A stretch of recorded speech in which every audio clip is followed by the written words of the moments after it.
And so you guys wanted to talk about this. What do you guys have questions about? What do you want to talk about?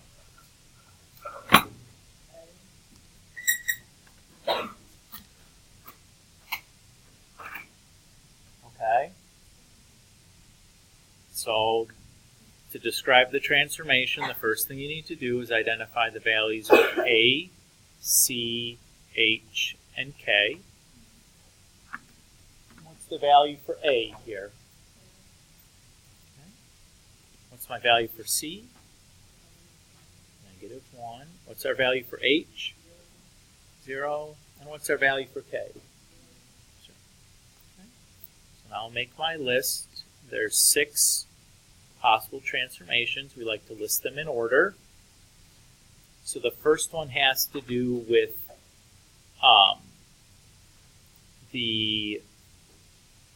whether C is positive or negative. Since C is negative, we're going to reflect across the y-axis.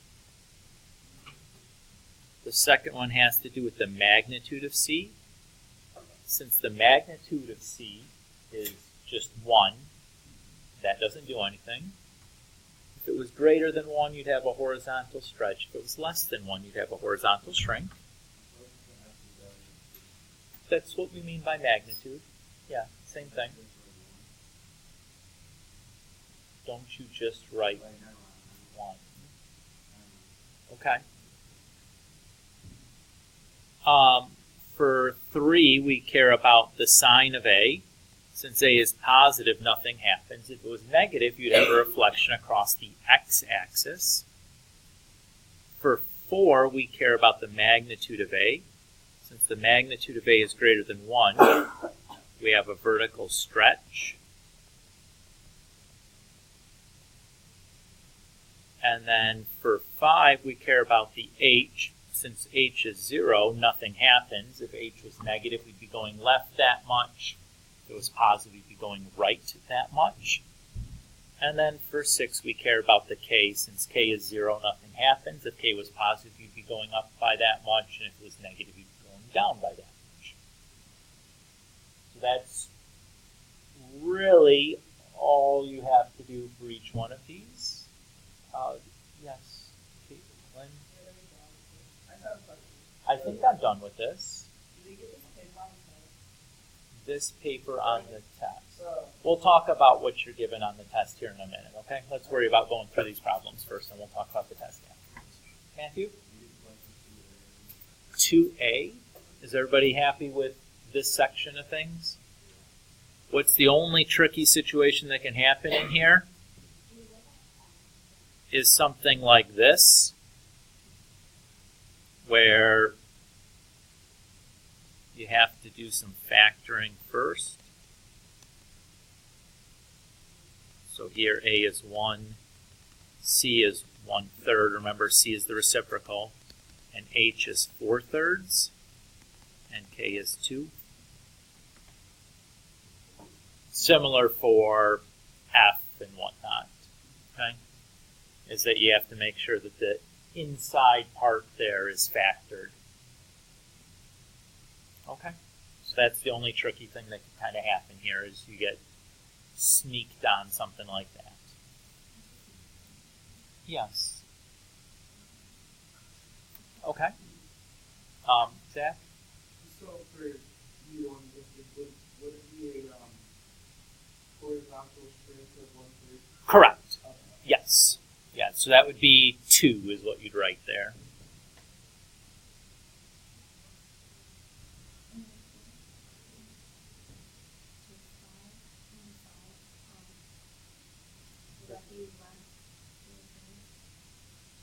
Well, it's positive, so it'd be to the right. Yeah.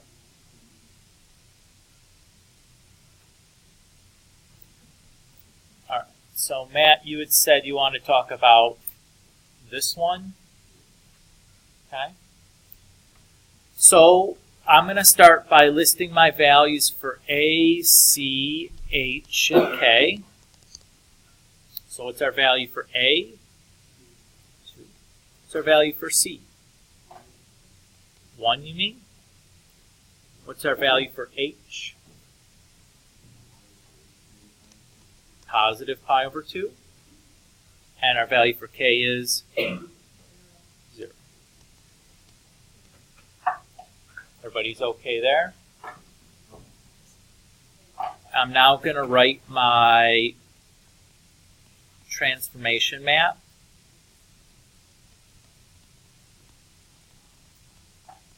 So that's going to be cx plus h, ay plus k.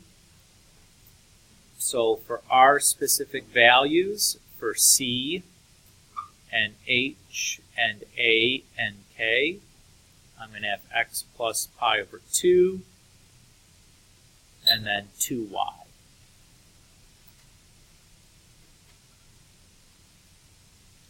Now I'm just going to list the key points for sine, since we're graphing a sine function.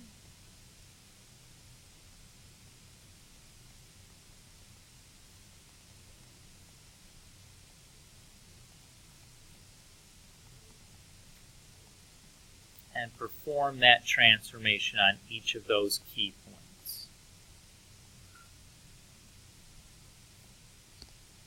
So when I take 0, and I plug it in for x, 0 plus pi over 2 is just pi over 2. And then similarly, I'll take the y coordinate and plug it into y. And that gives me 0 there. And I'll just continue to do that for each of these points. So pi over 2 plus pi over 2 is pi. And 2 times 1 is 2. Pi plus pi over 2 is 3 pi over 2. And then 2 times 0 is 0. 3 pi over 2 plus pi over 2 is 2 pi. And then 2 times negative 1 is negative 2. And then pi over 2 plus 2 pi is 5 pi over 2. And then 2 times 0 is 0.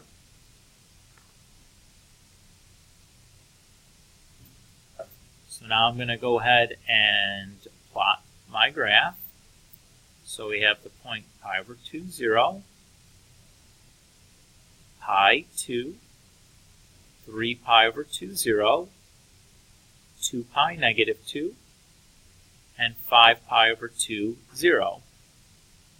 So I'm going to draw my graph.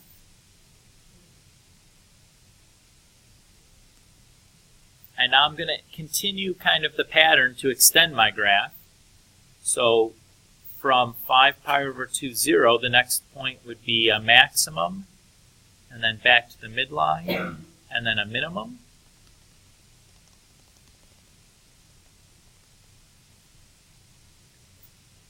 And then I'll also extend my graph in the left direction. So again, before the point pi over 2, 0, I would have had a minimum and then a midline point.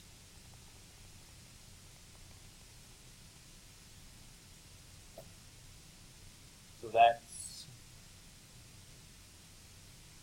what I would have done.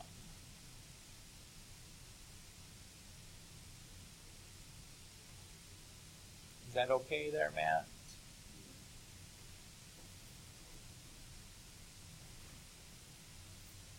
So certainly you'd want to have that guy memorized, as that'll be your key to getting those transform points, is being able to write that map appropriate.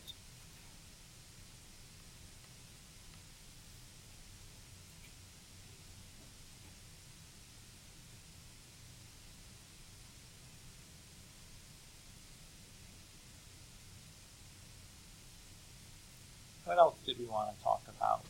Or what do we want to talk about next? Matthew? 3a. This one here.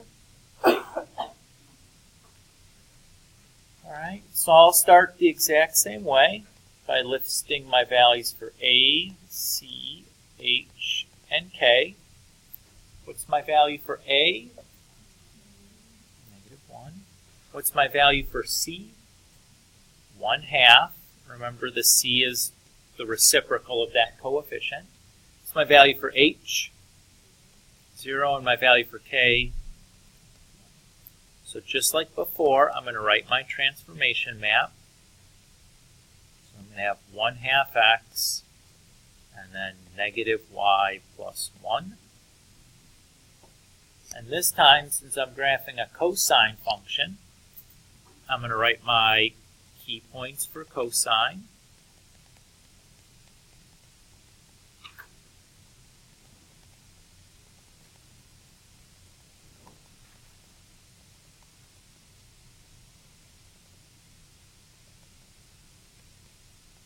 And perform the transformation.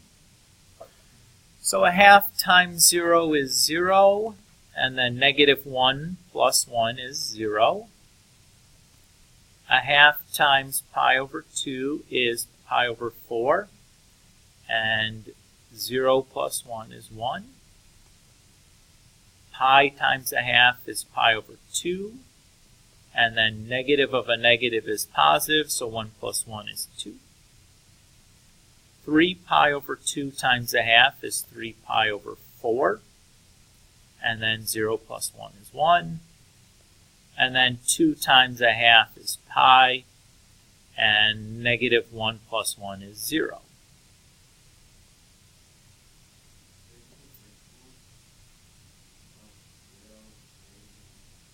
So negative of positive 1 is negative 1, but then I have a plus 1 after that, right? Do you see what I mean? Okay. So we're good? You agree? If I made a mistake, please speak up, but I think that's right.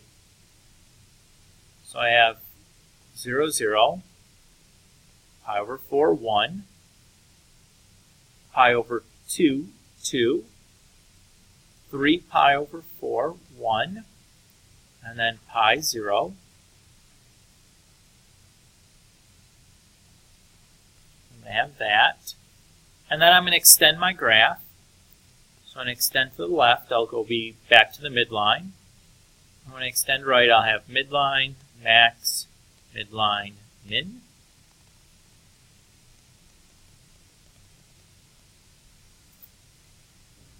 So my graph would look something like this. Yes?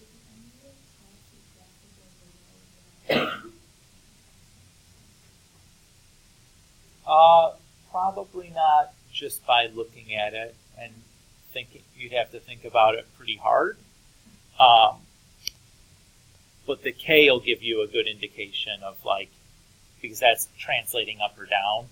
So if I see a big K and a small amplitude, it's likely you might be above the x-axis. Or if you had subtracting a big K and a small amplitude, it's likely to be below the x-axis. But that's just kind of give you some indication. It's not a certainty. But that's probably your best bet in terms of just a quick check as to whether that makes sense or not. You're welcome. Matthew, you good with this one? Okay. What else do we want to talk about?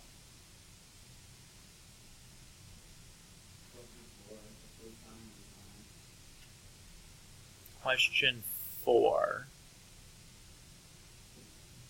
So, amplitude, midline, period, frequency. All right. What's the amplitude? How do I calculate that? So, for this one, it's going to be? Okay. How do I find the midline? Y equals K. So, in this case, we have Y equals. Okay. The period, how do I calculate the period? 2 pi times the absolute value of C. C in this case is 1/2. So we get here pi. How do I calculate the frequency? 1 over the period. So in this case you'd have 1 over pi. Does any of this change for a cosine? No, none of it does. So nothing needs to change there. You just use those same formulas. What one would it be different for? Tangent. What changes for tangent? Yeah. For the period calculation, it's pi times c rather than 2 pi times c. And then for tangent, there's no such thing as an amplitude, because there's no maximum or minimum values for tangent, so they can't have an amplitude.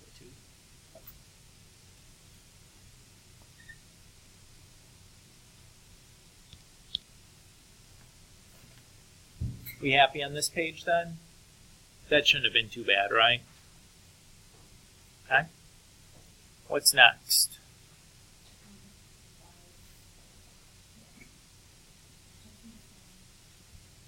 Okay.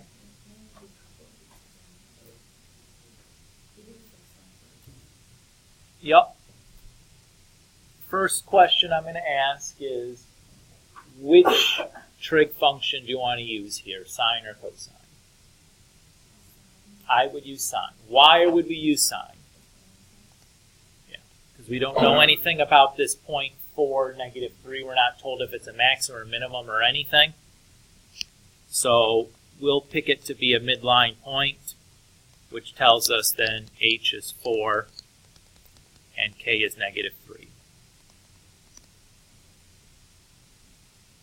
So, because we have a lot of freedom with this problem, so the amplitude tells us what?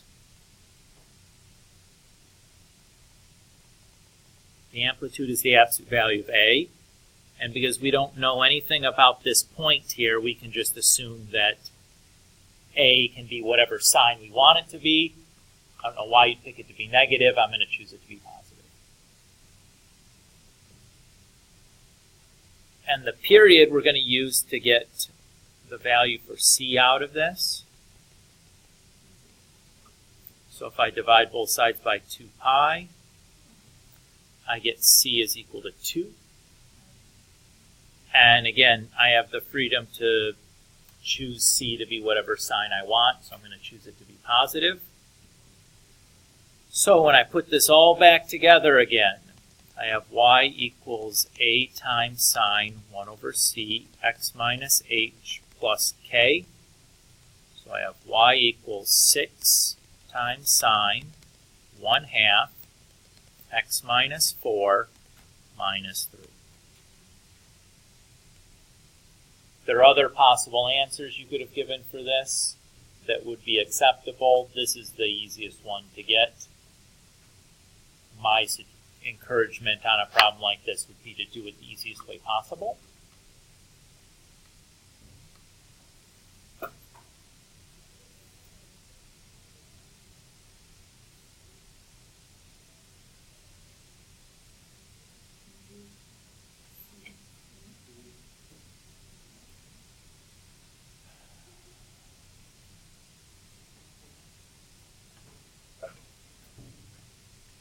All right, what's our value for A here? Well, you don't know A, but we know the absolute value of A. What's the value for C going to be here?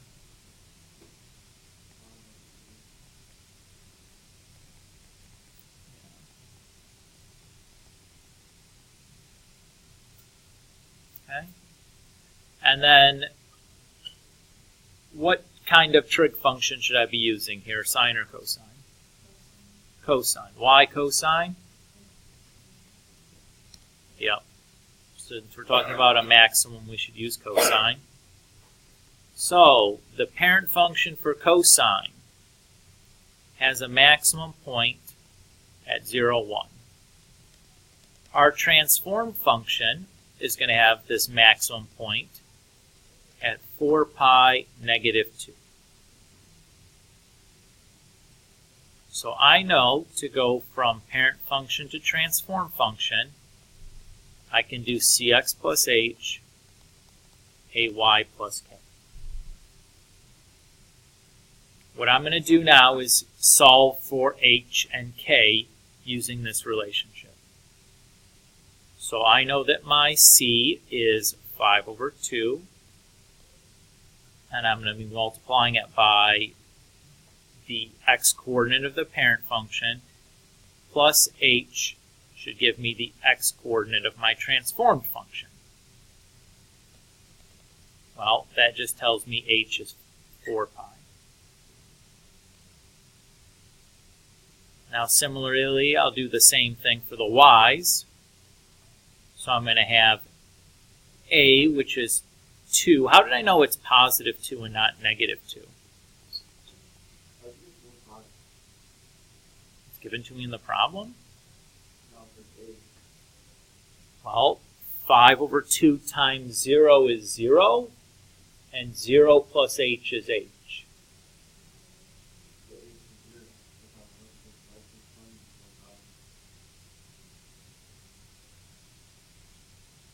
So the plugged in my parent function, x-coordinate, should give equal the transformed function coordinate.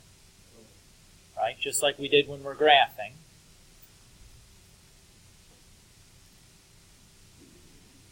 That's what you're asking?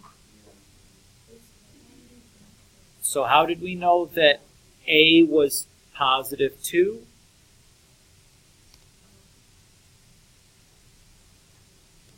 Because we are going from max to max.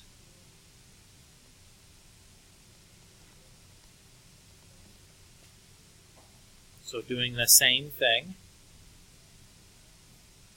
Yes, Kendall?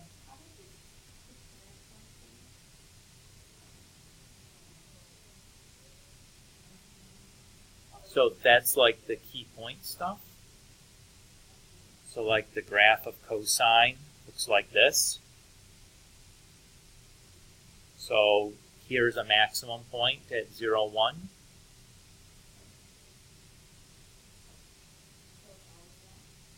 If I'm using cosine, I would always use that maximum point and pair it with another maximum or minimum. You can't pair a maximum with like a midline point, though. Yes, Lexi?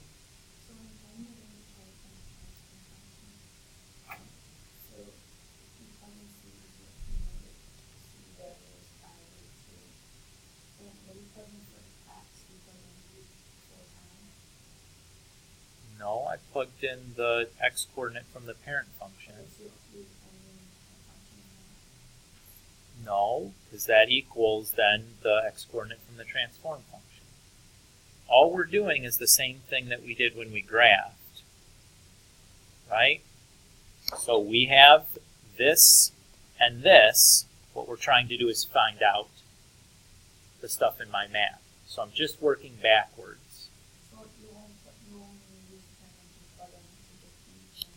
So, for example, to get this, let's use this one. So, to go from pi over 2, and it turned into pi over 4, what did I do? Well, I took 1/2 and multiplied it by pi over 4, and that gave me the pi over, right? That's all we're doing. Just using this same transformation map. We're just using it to like solve for the A, H, and K that are in there, whatever missing parts we have. It's doing the same thing.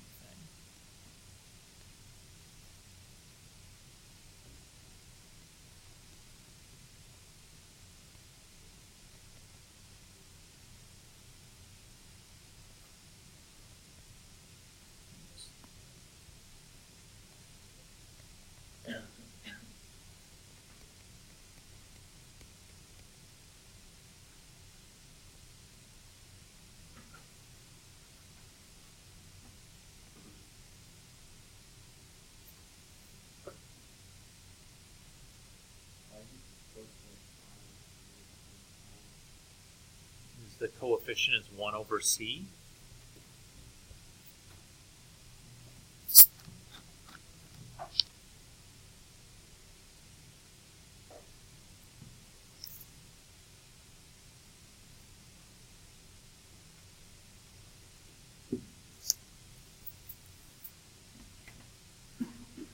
Is that? We get marked wrong if I put 2 times cosine and then instead of 2 over pi, I put 1 over 2.5. No, I probably wouldn't mark it wrong, although that's not standard. I mean, obviously, I'd prefer like 2/5 there, but I probably wouldn't mark that wrong because now it's a question of style. Of course, like you never see that answer. It's like a multiple choice answer, right?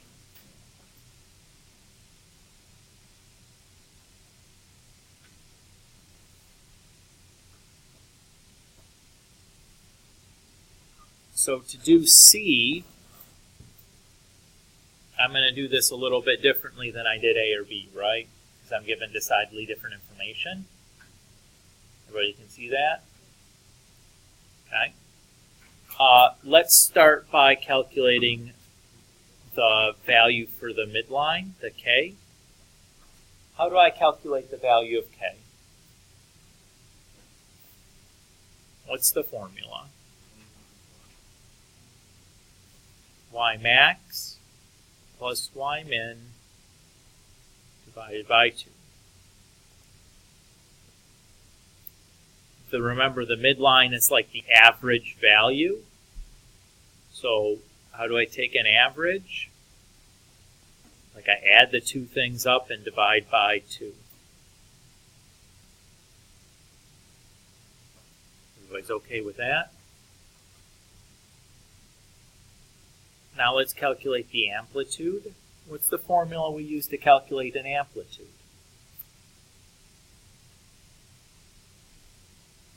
Well, yeah, it's Y max minus Y min. It's the distance between the highest and lowest points, so we use subtraction there.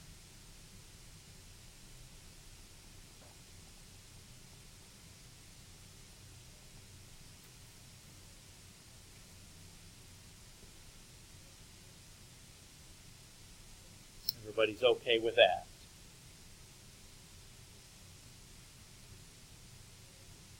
Now let's think about what we're really saying here. We have a minimum point down here, and then like a maximum point up here. So our graph we have that much of it, right? If I want to extend this so I can see one full period, I would do like that. So I'm ending back at a minimum. Everybody's okay there? So from here to here is one period, right? But I only know about from here to here. How much of a period is that? What's it look like? Half, right? You guys agree with that? Okay. So I can say half of a period is going to be the distance between these x values.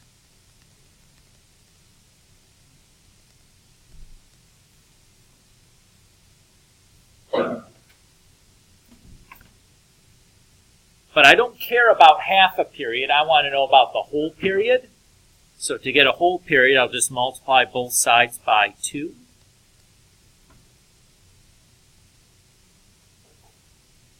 And then I know that the period is equal to 2 pi absolute value of c.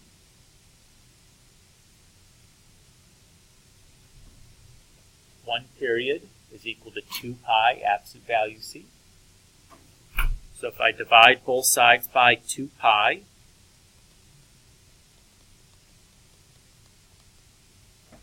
the 2 and the 60 will reduce to give me the 30, and then I still have the pi in the denominator.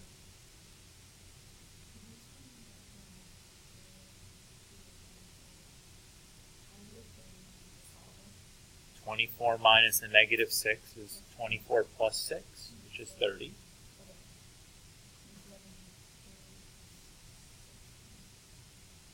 I just multiplied the previous equation by 2 on both sides to get the p by itself.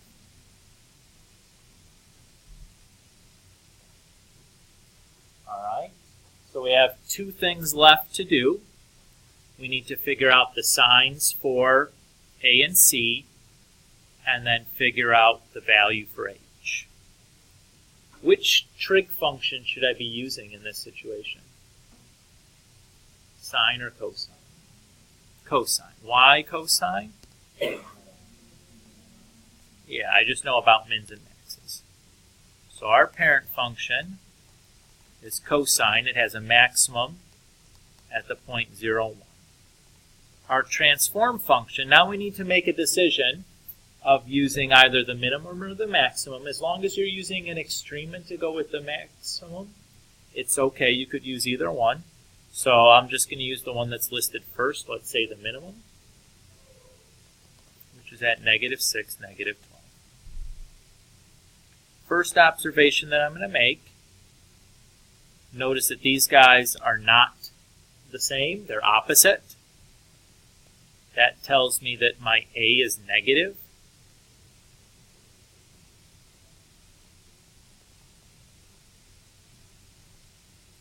And then we'll just make the C positive to go with it. Really, the C is always going to be positive. I would never assign the C a negative value.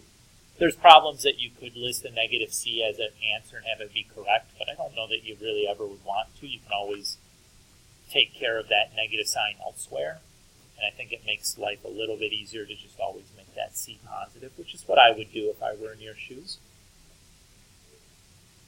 Okay. And then the last step then is to figure out the H. So in this case, because my x-coordinate on the parent function is 0, and it's changing into -6, so it just tells me that H is -6. Just like we observed up here, where our parent function x-coordinate was 0, our transform function's x-coordinate was pi/4, so the H was just pi/4.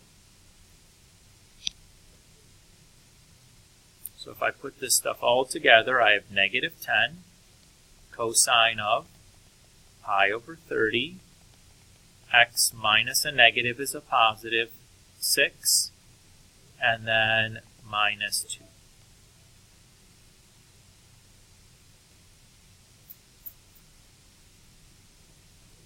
Anna?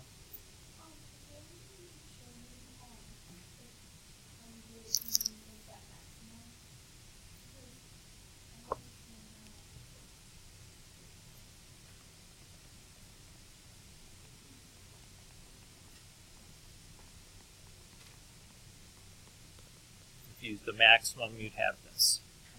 So the only thing that changed is your H now came from the maximum, and your A value is positive because you're going max to max.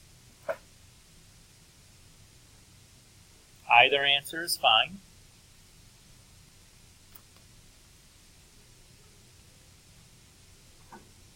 They're both equally easy to get. There's not much difference, and like the steps are all the same. There's not more work one way or the other. Either is acceptable.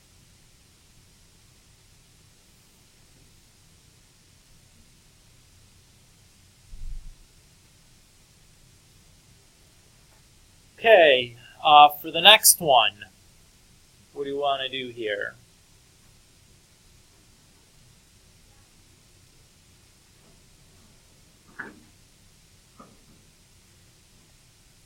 Since we're given a midpoint, I would use sine,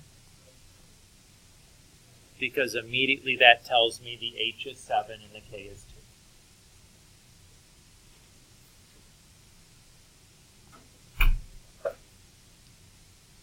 To find the A and the C and their signs is going to be a little bit trickier, and I'm going to use a picture to kind of justify what it is that I'm doing.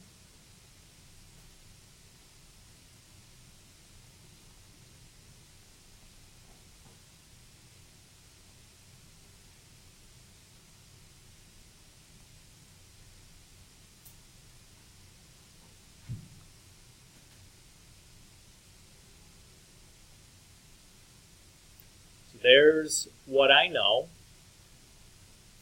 So I drew in the midline with this dashed line.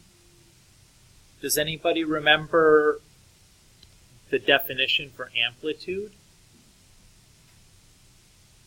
Because that's how I'm about to justify calculating my value for A. The amplitude is the distance from an extrema back to the midline.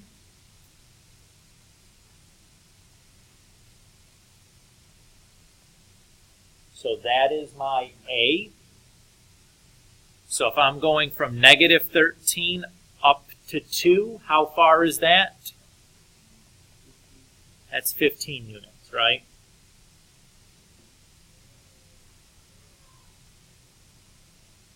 You need to take 13 units to get back to 0, and then 2 more units to get to positive 2. Everybody's okay with that idea? Okay. Now to figure out the value for C, what I'm going to do is draw in the rest, or one full period of my graph.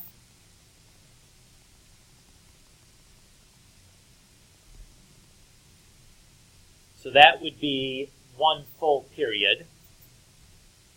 But I only know about this much of it. How much does that look like to you guys? A quarter, right?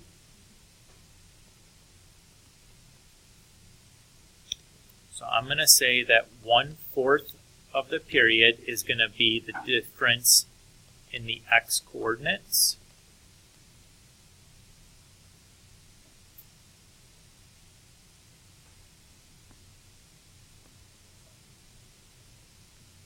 So if I multiply both sides by 4, I then get 1 full period is 32. Because 4 times 8 is 32. And I know that the period is equal to 2 pi c. So when I divide both sides by 2 pi, the 2 and the 32 reduce, but the pi doesn't go anywhere, giving me 16 over pi. And remember, we're always going to use the positive value for C. What we still need to do is think about what our sign for A needs to be, whether we need a positive A or a negative A. That's the last thing that we're going to do here. So what I'm going to go back to do is I'm going to go back and think about what the graph of sine looks like.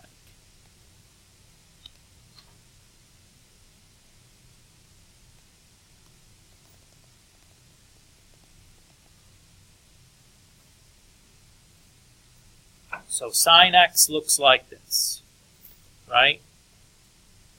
Oops. I want to draw that version. I want to draw it like this.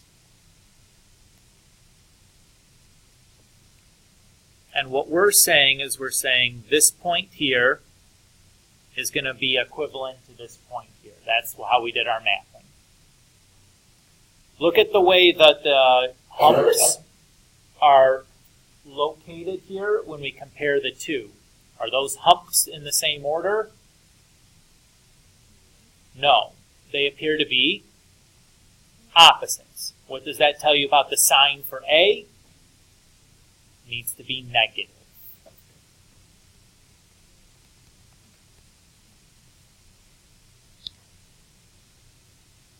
So putting this all together,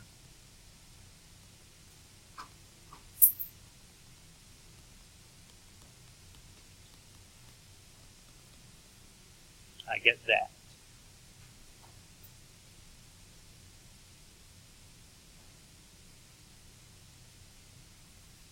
Oh, excuse me.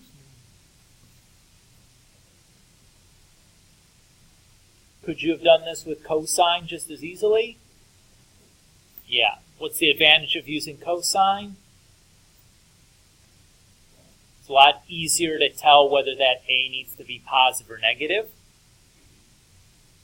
Because when we used cosine, we'd be going from a maximum to a minimum, because the only extrema that we know is this minimum, which automatically is going to tell you the A needs to be negative.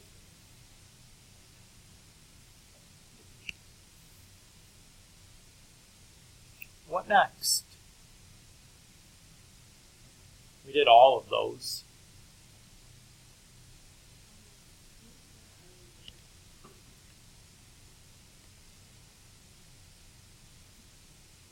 Okay. It's the same problem, right? No, I mean like as that we've just been doing.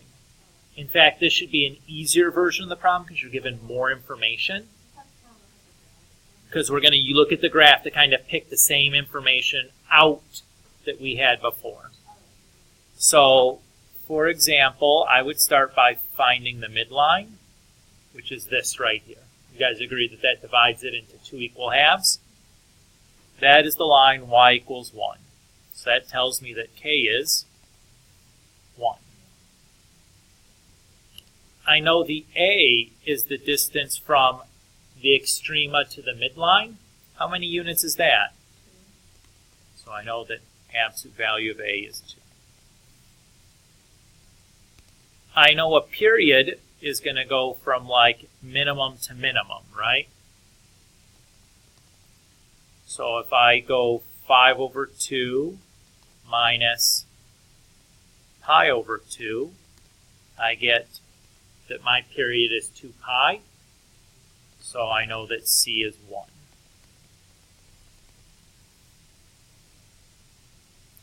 Okay there? And now if I'm going to be talking about sine, the points that I'm interested in to figure out the h are going to be any of these midline points. Now I could use any of these, but one of them is already labeled for me, so I'm going to use that one.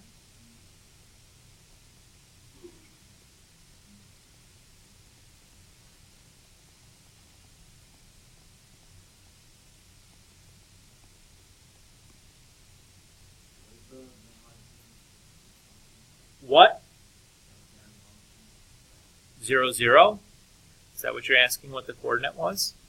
Okay. Now we need a little bit more than just this, though.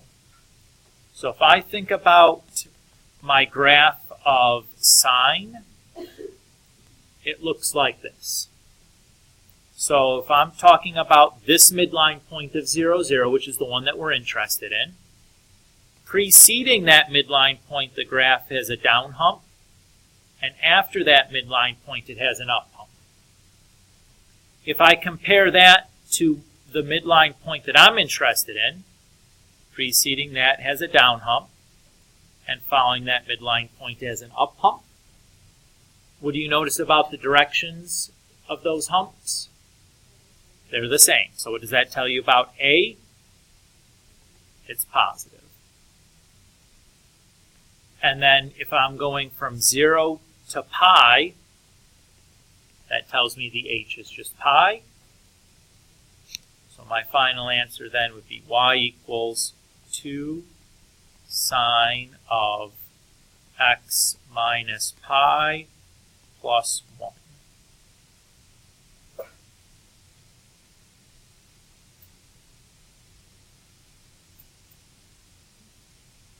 If I'm doing the cosine, what's the only part that's going to change? The h. Everything else will stay the exact same. So for cosine, the parent function, we have a maximum at 0, 1. So in my transform function, I'm going to be interested in any of these extreme points. Let's say, for the sake of argument, we're going to pick this one, which is a maximum at 3 pi over 2, comma 3. So because we're going max to max, that tells me the a is positive. And if I compare the x coordinates, since I'm going from 0 to 3 pi over 2, I know my h is 3 pi over 2. So I can now say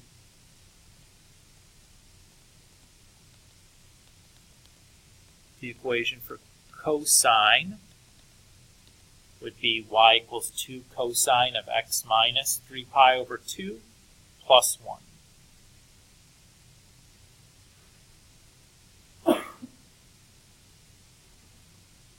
All the other parts of our calculation remain exactly the same.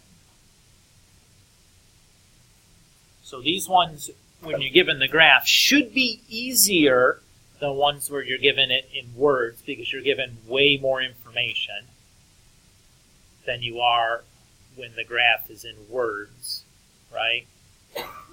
And in fact, a lot of the times when we're given just a description in words, one of the things that we do is draw a picture to try to wring some extra information out of it, like figuring out how much of a period we're really talking about.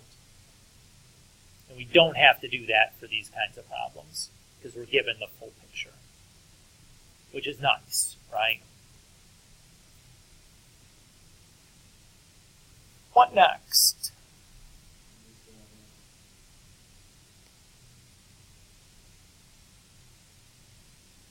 Okay.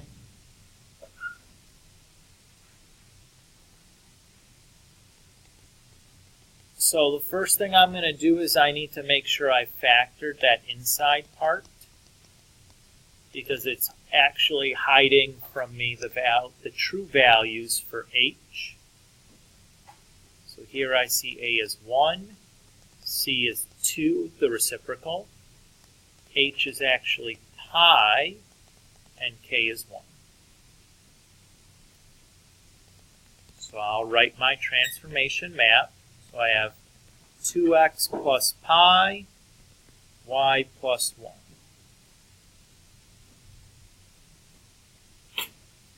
And then I'll write my key points for tangent.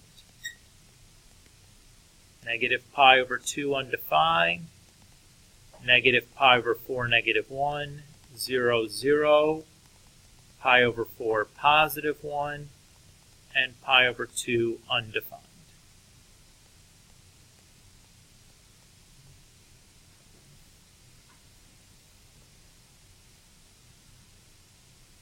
So, negative pi over 2 times 2 is negative pi, plus pi is 0, and doesn't matter whatever you do to undefined, it still stays undefined.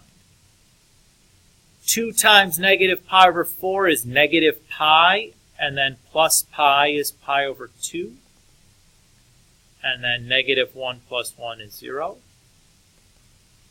0 times 2 is 0, plus pi is pi, and then 0 plus 1 is 1.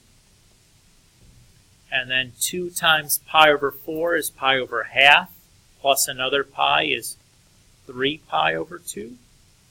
And then 1 plus 1 is 2. And then 2 times pi over 2 is pi, plus another pi is 2 pi, and anything you do to undefined stays undefined. So I'll start by drawing in my asymptotes.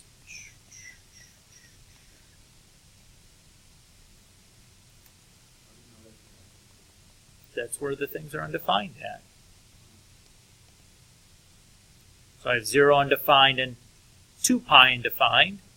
And if I extend out, this is happening every 2 pi, so the next asymptote would be over here at 4 pi, right? Now I'll plot my points. So I have pi over 2, 0, pi, 1, and 3 pi over 2, 2. And if I connect these, my graph would look like that. And I'm just going to extend this to fill the extra space.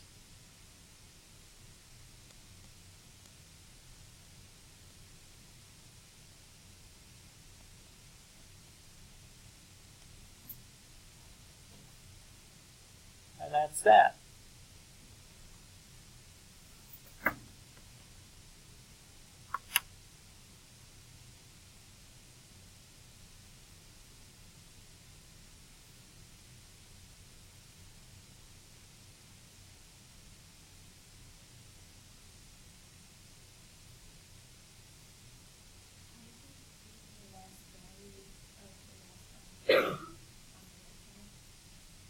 How did I get it? 2 times pi over 2 is pi, plus pi is 2 pi. And then anything that's undefined, doesn't matter what you do to it, just stays undefined.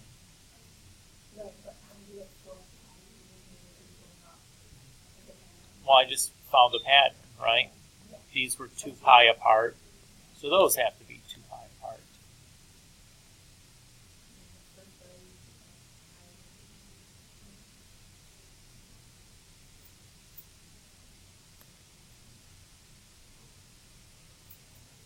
What's next? I think we just have 5 more. Oh, we have 10 more minutes. Oh, good. What do you guys want to talk about next?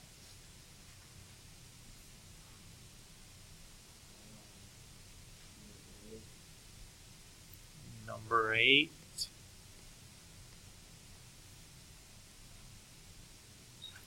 Okay. First thing I'm going to do is locate the midline. So that's going to be here.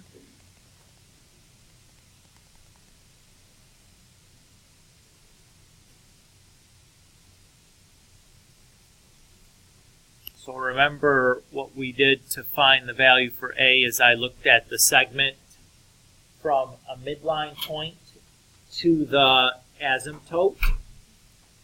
I found like halfway in between there, and then I looked at the distance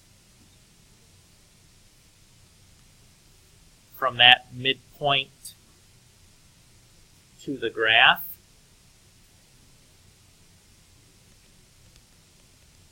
And that's going to be my amplitude. Make sure it was kind of small for me to work with.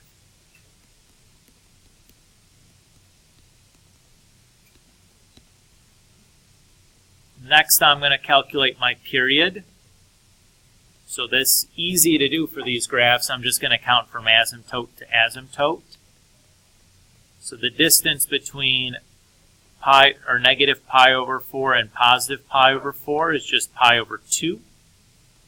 So that tells me right away that C is a half. Remember that for tangent, how do we find the period?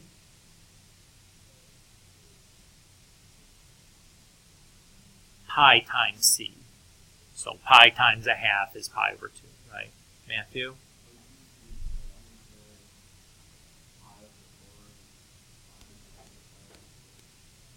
I just used the x-coordinates where the asymptotes were. Right? Well, it's the distance, so it needs to be a positive number. So you always start with the far one minus the close one, or the right one minus the left one. Yeah, sure. Thanks.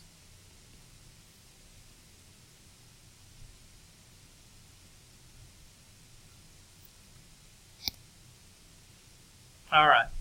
Last thing we need to do is figure out the value for h and the sine for the a. So the parent function for tangent, we have a midline point at 0, 0. And in my transform function, we have a midline point here at 0, negative 1. Now I need more than just this, though. I need to describe what's happening around that midline point. So if I think about the graph of just regular tangent, it looks like this.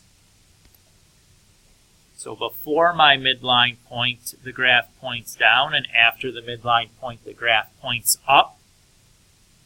The same thing is happening in our picture that we're given. So that part tells me the A is positive. And because we're going from 0 to 0, it tells me the H is 0. So my answer would be y equals tangent 2x minus 1.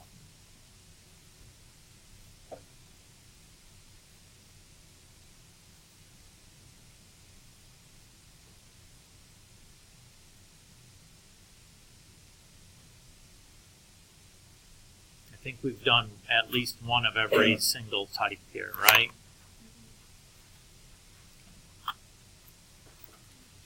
So if we go and we look at the calendar, and we look at the test description that I've posted, I did that this morning.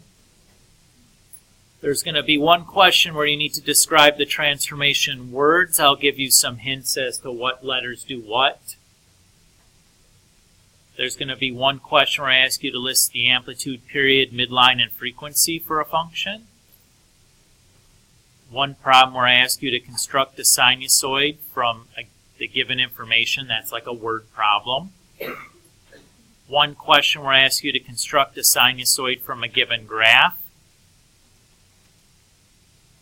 Two graphing problems. You'll be given the reference points, so you don't have to worry about that. And then one question where I ask you to construct a tangent function from the given graph. Well, there's two graphs, so there won't be all three of them.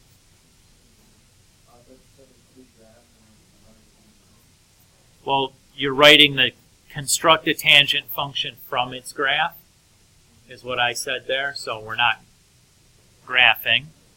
So you'll graph two of the three, sine, cosine, and tangent. Sure. You want to do this on Friday? We can do this on Friday.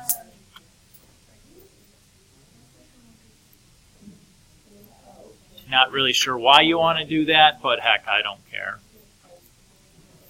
If it makes your life easier, that's fine. We'll just do new stuff tomorrow.